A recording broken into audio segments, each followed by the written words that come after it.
ये वायलेंस से हमारा स्टेट का छवि खराब होता है। और जो अटैक्स हुआ है, वेदर जर्नलिस्ट के ऊपर हुआ है, कहीं में लॉयर्स के ऊपर हुआ है, कहीं में वर्कर्स के ऊपर हुआ है, कोई भी पार्टी से ऐसा रकम का वायलेंस से हमारा स्टेट का छवि भी खराब होता है और इस वायलेंस से किसी को कुछ नहीं मिलता। मुझे नहीं लगता है कि पॉलिटिकल पार्टीज को ये सब चीज़ को इनकरेज करना चाहिए और मुझे लगता है कि पुलिस को कोई भी गुंडा हो, कोई भी पार्टी से हो, उनके खिलाफ सख्त कार्रवाई करनी चाहिए and they should be arrest. Recent violence it has been seen in visuals, but in front of police, that most of that has been, police was almost doing nothing. How do you see? Have you seen those visuals? Have you seen the visuals जहां में मेरे ऊपर attack हुआ था SDM office में 9 अप्रैल में? CCTV camera में ये है, लेकिन क्योंकि प्रद्युत मानिकी के ऊपर अटैक हुआ तो शायद दूसरा मीडिया को इतना शॉक नहीं होगा, लेकिन वो भी सबके सामने अटैक था, विजुअल था, सीसीटीवी कैमरा में था, एसडीपीओ के ऑफिस में हुआ। कोई भी एक आदमी भी अरेस्ट हुआ है उसमें? जब मैं ही सुरक्षित नहीं हूं तो कॉमन मैन का क्या होगा? इसके खिलाफ जब एक बार गुंडा लोग बच जाते हैं गुनाह करके, तो उनके पास भी वो भी लैक्स हो जाते हैं। और पुलिस को जब कहा जाता है कि डोंट अरेस्ट, तब इसमें क्राइम ही बढ़ता है। और इसके लिए मैं चाहता हूं कि एनी क्रिमिनल्स, कोई भी पार्टी से कहीं भी उनका वोट हो, they should be arrested. Violence करके किसी को कुछ नहीं मिलता है। आपने देखा है कि जब मेरे ऊपर अटैक हुआ, किसी ने एक आदमी भी आज तक अरेस्ट नहीं हुआ।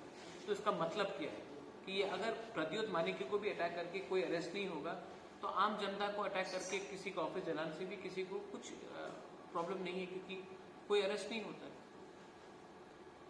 स्टेट और कल अगर कोई और गवर्नमेंट आ जाए पावर में, तो वो भी यही चीज करेगा। ये हमारे कल्चर में आ चुका है और ये कल्चर को बंद करना पड़ेगा। और इसके लिए जो ऊपर में बैठा है, जो मैं भी हूं, अपने पार्टी में ऊपर में बैठा हूं, मानिक सरकार है, हमारे मुख्यमंत्री विप्लव जी है, मानिक शाह है, जितेंद्र चौधरी है, मेवार कुमार जमातिया, एनसी देवर्मा है।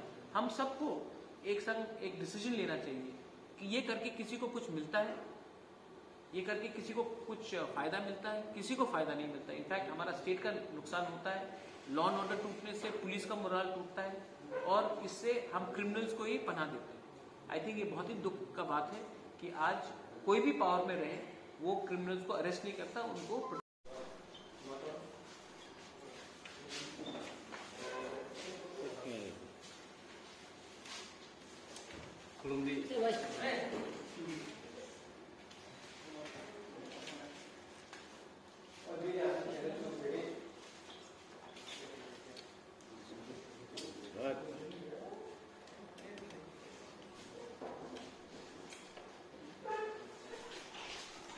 Election, during the time of the election, Tipra Motha ने एक कमिटमेंट दिया था कि हमारे जो माधवबारी में जिन लोगों को गोली लगा था, उनको गोली मारा गया था, उनका रिहेबिलिटेशन का प्रोसेस हम लोग शुरू करेंगे।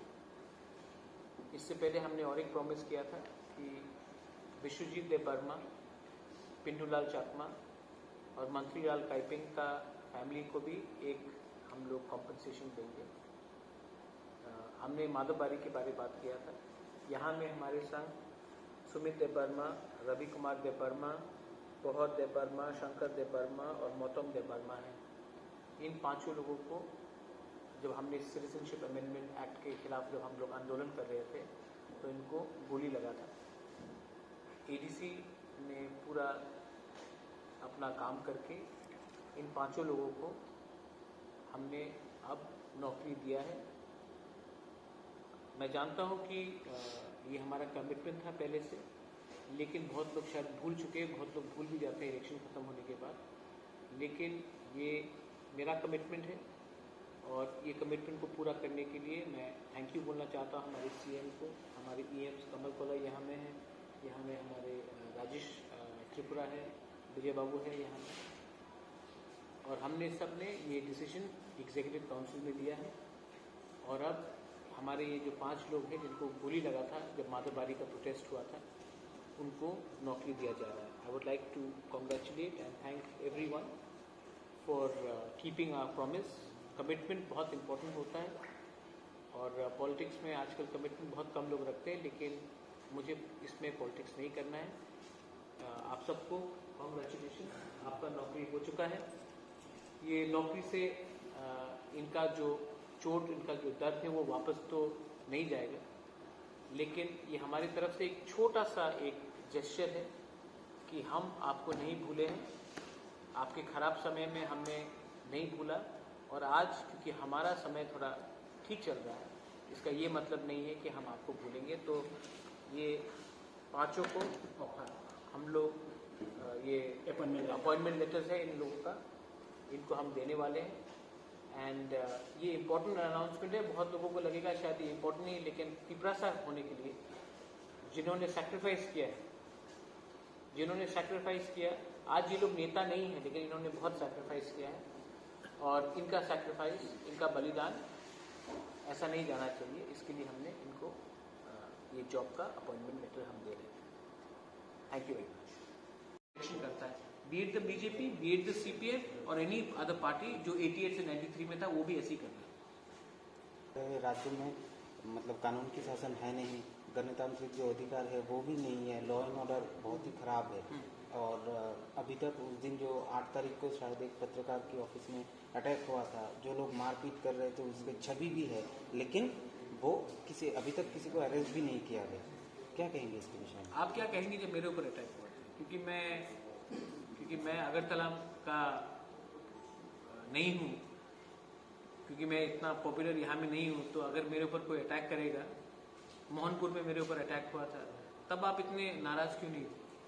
उस समय भी जो गुंडा था वो भी सीसीटीवी कैमरा में था, इतने लोग थे, पुलिस को ऊपर हमला हुआ था, उस समय भी कोई अरेस्ट नहीं हुआ.